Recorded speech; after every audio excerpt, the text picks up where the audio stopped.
গাংনী উদয়ন সংঘের ঠাকুর দেখার পরে আমরা চলে গেলাম বাতকুল্লা স্টেশনের কাছে ভাতৃশ্রী ক্লাবে।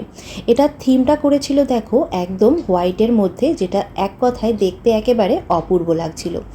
আমার কিন্তু খুবই ভালো লেগেছে। তো এই যে দেখো আমরা ভিতরে প্রবেশ করে গেছি এবং ভিতরে ঠাকুরও কিন্তু খুবই সুন্দর লাগছিল।